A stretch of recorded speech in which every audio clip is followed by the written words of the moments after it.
जय गुरु जी संगत जी। आज हम पढ़ेंगे दिव्य आभा से नानक चिंता मत कर, विजय कुमार पुष्कर अंकल का सत्संग, जिसमें वो बताते हैं उनको कैसे कितनी मुक्तियां मिली, जैसे उन्हें एक आर्थिक विपदा से मुक्ति का सत्संग। गुरुजी महाराज के पास आने के पश्चात हमारे जीवन में नाटकीय परिवर्तन आया।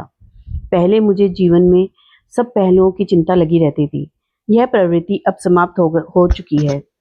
अब मुझे ज्ञात है कि गुरुजी हर समस्या का ध्यान रखते हैं। कोई भी स्थिति गुरुजी द्वारा रचित है। गुरुजी अपने भक्तों में बहुत कम बात करते हैं, किंतु ध्यान सबका रख करते हैं। उन्होंने 8 अक्टूबर को मुझे कहा, जा तेरा कल्याण कर देता। उस दिन से मेरे जीवन में परिवर्तन आने लगा। मेरा व्यावसायिक जीवन बदल गया। मैं एक व्यवसाय कर रहा था, किंतु उसमें मुझे संतोष नहीं था और उसे बदलना चाह रहा था, किंतु जीवन के 5वें दशक के मध्य में ऐसा सरल नहीं होता और मेरे से ऐसा करने का साहस नहीं था। लेकिन गुरुजी मुझे अनेक नाजुक परिस्थितियों से बाहर निकाल कर लाए। बांह पकड़कर गुरु काढ़िया, सो ही उतरिया पार। मैंने अपना पिछला व्यवसाय 16 अगस्त 2005 को बंद कर दिया। गुरु कृपा से अब मुझे अपने नए व्यवसाय में अधिक पारितोषिक मिलता था। अब मैं एक राष्ट्रीय उपक्रम की योजनाएं बना रहा हूँ, जिससे मुझे व्यावसायिक संतोष भी मिलता है। इस परिवर्तन की अवधि में गुरुजी की दया से मैं संभला रहा।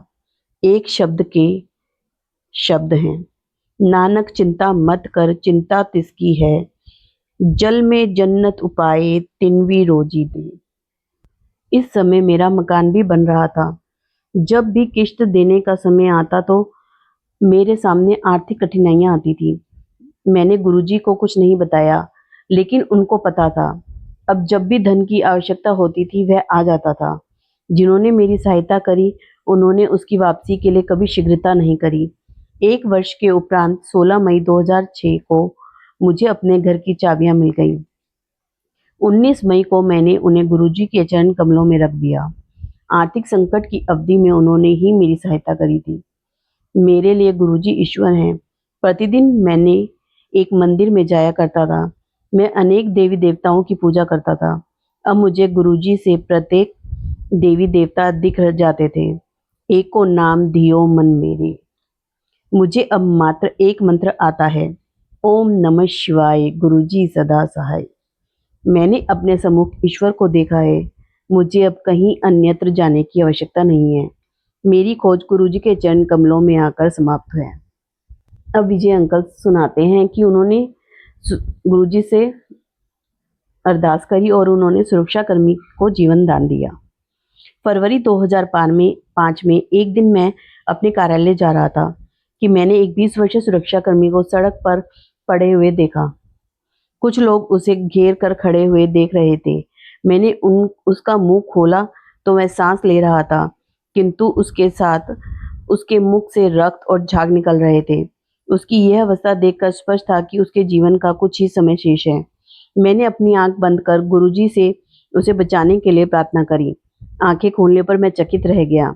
आधे घंटे में वह उठकर खड़ा हो गया था।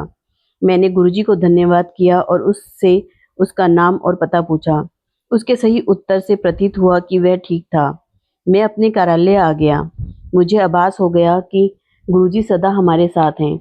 जब भी हम उन्हें याद करते हैं वह उत्तर देते हैं।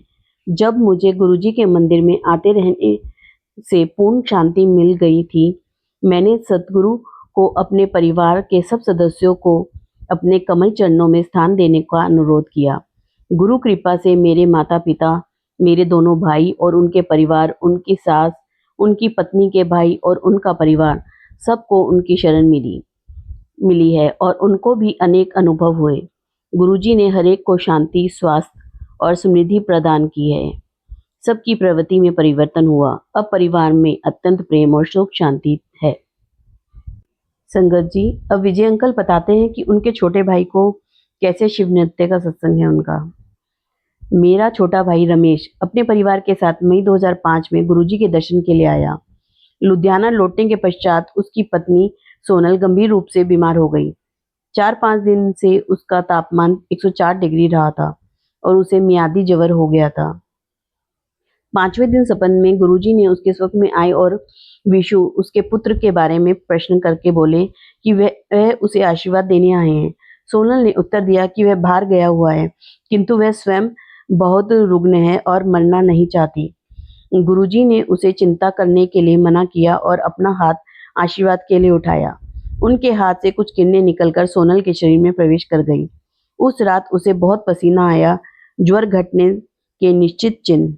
अगले दिन सुबह उठकर उसे फोन पर मुझे स्वप्न के बारे में बताया। उस दिन से उसका ज्वर कम होना आरंभ हो गया और कुछ ही दिनों में वह पुनः स्वस्थ हो गई।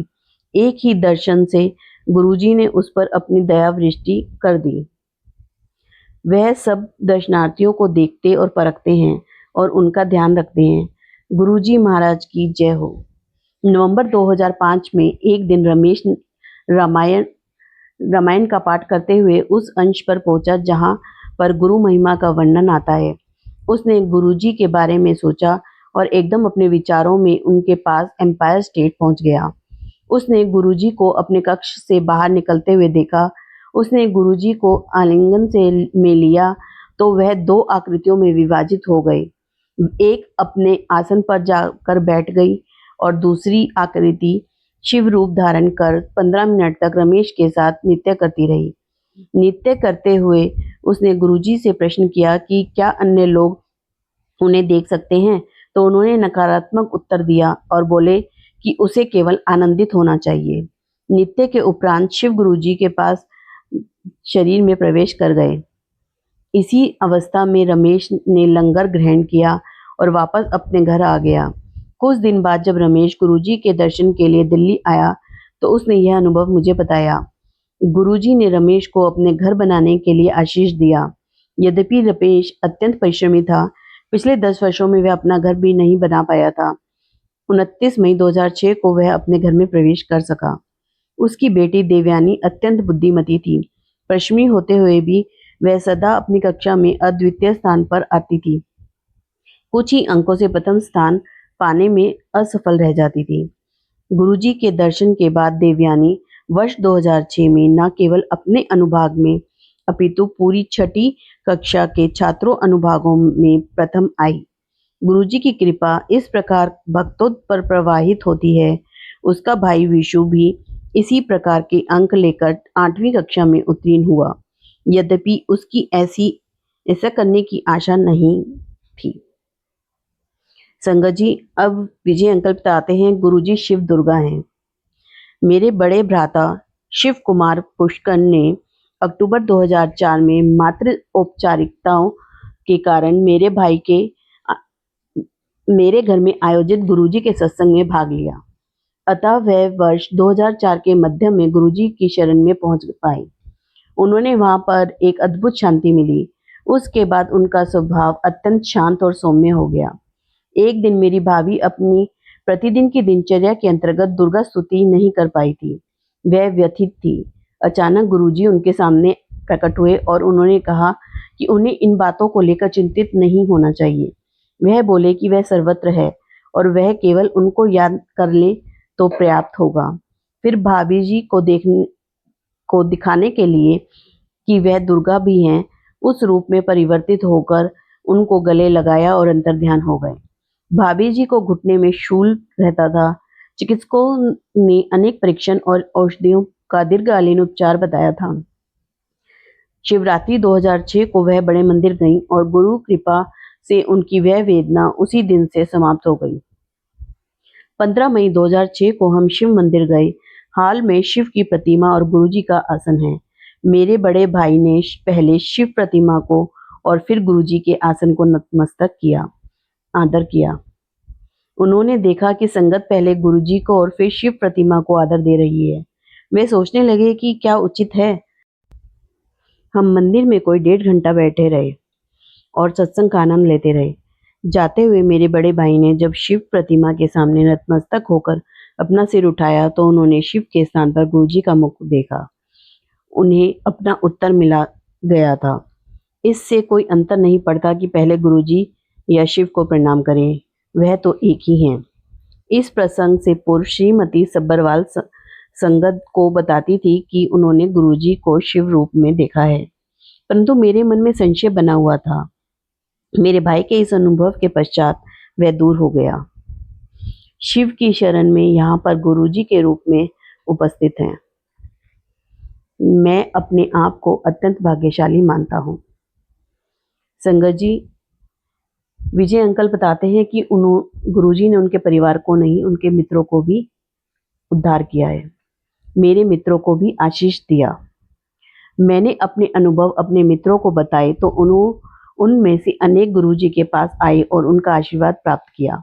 श्री विनोद गुप्ता की बेटी का जीवन परिवर्तित हुआ जब उसे एक अति सुंदर स्वभाव के पति और ससुराल वाले मिले। मेरे एक अन्य मित्र श्री योगेश गुप्ता का स्थानांतरण लुधियाना से गोरखपुर हो गया था। वे जीवन के एक कठिन दौर से गुजर रहे थे। गोरखपुर जाने से पूर्व उन्होंने गुरुजी के दर्शन किए। यद्यपि उन्होंने गुरुजी को अपनी समस्या से अवगत नहीं किया था। 11 माह में उनका स्थानांतरण गाजियाबाद हो गया। पटपटगंज में उनका मकान है और गुरु कृपा से वह घर वापस आ गए। इसी प्रकार श्री राजेश शर्मा की कंपनी उन पर झूठे अभियोग लगा रही थी। वह गुरुजी की शरण में आए और उन्हें शांति का आभास हुआ। उनकी कंपनी में उन्हें मुकदमे के लिए अंतर्राष्ट्रीय वकील करने को कहा। उन्होंने मुझे बताया कि अब उनके पास ब्रह्मांड के वकील हैं, तो उन्हें कोई चिंता नहीं है। गुरुजी के पास आने के पश्चात कंपनी उन अभियोगों को भूल गई और वह अपने उसी पद पर सुखपूर्वक कार्यरत हैं। राजेश जालंधर में रहते हैं और वहां पर गुरुजी के मंदिर जाते हैं। वैवाहिक समस्या का अंत। मेरी सास अपने परिवार सहित 1 जनवरी 2005 को गुरुजी के दर्शन के लिए आई। पिछले 10 वर्ष से मेरी पत्नी के भाई आशीष का दाम्पत्य जीवन अत्यंत व्यतीत रहा था। जून 2005 में स्थिति अंतिम गंभीर हो गई थी और ऐसा लग रहा था कि शीघ्र ही तलाक हो जाएगा। मेरी सास गुड़गांव आई और उन्होंने गुरुजी के पास जाकर दंपति के सुखी जीवन के लिए प्रार्थना करी। 1 सप्ताह में ही दाम्पत्य के मध्य आई समस्या स्वतः ही समाप्त हो गई। उसके बाद वह दोनों गुरुजी के दर्शन के लिए आए। उनकी कृपा से आशीष और उनकी पत्नी अब सुखपूर्वक रहते हैं और अपने पुत्र की एक साथ देखभाल करते हैं। ऐसे हैं गुरुजी। गुरुजी के पास कोई भी परिवार का एक सदस्य चला जाता है, तब भी गुरुजी पूरे परिवार को तारते हैं, परिवार को ही नहीं, पूरे कुल को। जय गुरुजी, शुक्राना गुरुजी।